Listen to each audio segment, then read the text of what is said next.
बाद में अगला है आपका वाक्य रचना, वाक्य के अंग और वाक्य के प्रकार, यानी वाक्य से संबंधित जो क्वेश्चन है, जो वाक्य से संबंधित क्वेश्चन है दोस्तों, वाक्य से संबंधित, ये वाक्य से संबंधित आपका यहाँ पर मैटर रहने वाला है। तो ये वाक्य वाला जो टॉपिक है ना, ये वाक्य वाला टॉपिक बहुत ही शानदार पढ़ाऊंगा आपको यहाँ पर। बिल्कुल वाक्य में से 100% आपको क्वेश्चन पूछेगा। 2 या 3 क्वेश्चन यहाँ से आएंगे वाक्य में से। 2 क्वेश्चन तो मान के चलो पक्के, आप 2 क्वेश्चन वाक्य के 100% आएंगे, ठीक है। तो 5 क्वेश्चन है, 5 क्वेश्चन तो फर्स्ट यूनिट के हो गए आपके, और 5 क्वेश्चन हो जाएंगे आपके सेकंड यूनिट के। तो कितने क्वेश्चन हो गए? 10 क्वेश्चन तो यहाँ पर ये हो गए हैं, ठीक है। कितने क्वेश्चन हो गए? 10 क्वेश्चन हो गए हैं, ठीक है। तो 10 क्वेश्चन यहाँ पर ही इसके हो जाएंगे। इसके बाद में सेकंड यूनिट के बाद में आती है आपकी थर्ड यूनिट आती है। थर्ड यूनिट जो सेकंड यूनिट है उसके अंदर मुहावरे और लोकोक्तियाँ, विराम चिन्ह ये भी पूछे जाएंगे, ठीक है। क्या क्या? मुहावरे, लोकोक्तियाँ और विराम चिन्ह ये पूछे जाएंगे, ठीक है। इसके बाद में थर्ड जो तीसरी यूनिट आती है वो आती है आपकी शिक्षण विधियों की, तीसरी, चौथी और पाँचवीं, यानी 3, 4, 5 ये यूनिट आती है आपकी। ये किसकी आती है? ये आती है आपकी शिक्षण विधियों की। किसकी आती है? शिक्षण विधियों की जो यूनिट है ये आती है आपकी शिक्षण विधियों की, यानी आपको टीचिंग मेथड, हिंदी के जो टीचिंग मेथड है, हिंदी की जो भी टीचिंग मेथड है वो आपको यहाँ पर पूछे जाएंगे, ठीक है। एक बार फटाफट से जो भी हमारे साथ जुड़ चुके हैं क्लास को शेयर करके आइएगा, जल्दी से शेयर करके आओ, ठीक है। फटाफट से जल्दी से शेयर करो भाई क्लास को, ठीक है। 2 मिनट का समय आपके पास, आप क्लास को शेयर करके आइए, ठीक है।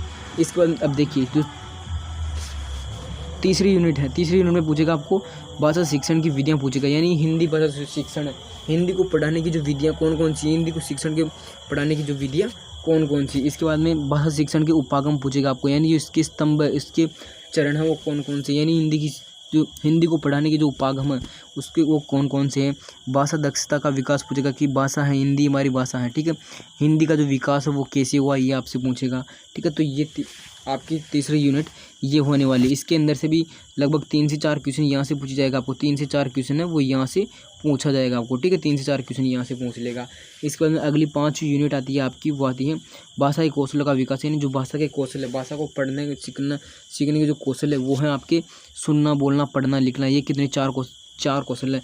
LSRW ऐसे याद रखना आप इनको, लिसनिंग, स्पीक, रीडिंग, राइटिंग, ठीक है। 4 हो जाएंगे।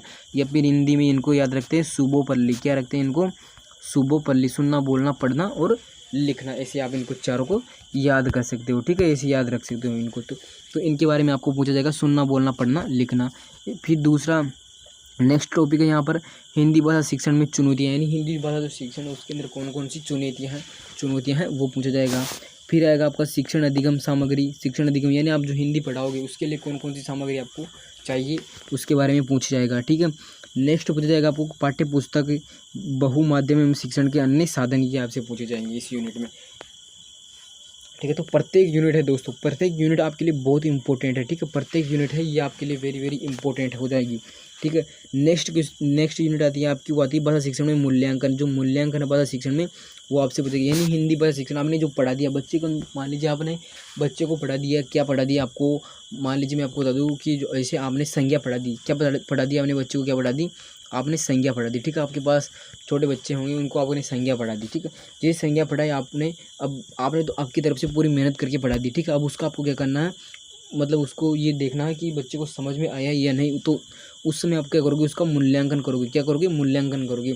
तो भाषा शिक्षण में मूल्यांकन ये पूछा जाएगा आपको, क्या मूल्यांकन कैसे करोगे, किन किन विधियों के माध्यम से करोगे, ठीक है। किस प्रकार से करोगे, किसका कैसे मूल्यांकन करना है, कुशाग्र बुद्धि वाला का कैसे, अल्प बुद्धि का, ठीक है, मंद बुद्धि का कैसे, मूर्ख वाला का कैसे करना है, ठीक है। ये सब अलग अलग हिसाब से आपको पूछा जाएगा, सब कुछ बता दूंगा मैं आपको, ठीक है। इसके बाद उपलब्धि, कौन से बालों को कैसी उपलब्धि देनी है, उपलब्धि परीक्षण का निर्माण, समग्र एवं सतत मूल्यांकन, ठीक है। समग्र एवं सतत मूल्यांकन, उपचारात्मक शिक्षण, यानी शिक्षण की क्या कौन कौन सी उपचारात्मक है, ठीक है। ये पूछा जाएगा आपको, ऐसे पूछ लेगा, ठीक है। तो ये थी बात।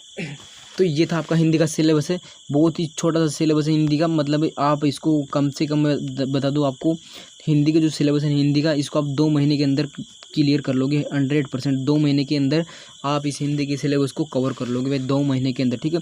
लेकिन फिर भी मैं आपको 3 महीने का जो टाइम दे, 3 महीने तक मैं आपके साथ हूँ इस हिंदी के सिलेबस को पूरा करवाने के लिए। कितने महीने? 3 महीने तक, यानी दिसंबर तक आपके साथ हूँ बिल्कुल। दिसंबर तक आपका जो हिंदी का सिलेबस है वो पूरा हो जाएगा, हिंदी का और साइकोलॉजी का दिसंबर तक आपका पूरा सिलेबस हो जाएगा, ठीक है।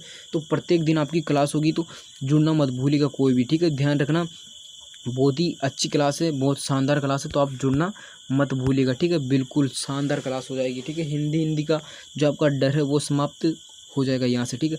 थोड़ा सा क्या मेरे पास PDF से पढ़ूंगा, लेकिन मैं यहाँ पर ध्यान रखना PDF के अलावा और कोई मतलब वर्ड वगैरह उस पर नहीं पढ़ूंगा, बिल्कुल PDF पर पढ़ूंगा, ठीक है। PDF से आपको समझा दूंगा अच्छे से, और सब कुछ यहीं पर याद करवा के रख दूंगा, ठीक है। सब कुछ याद यहीं होगा, ठीक है।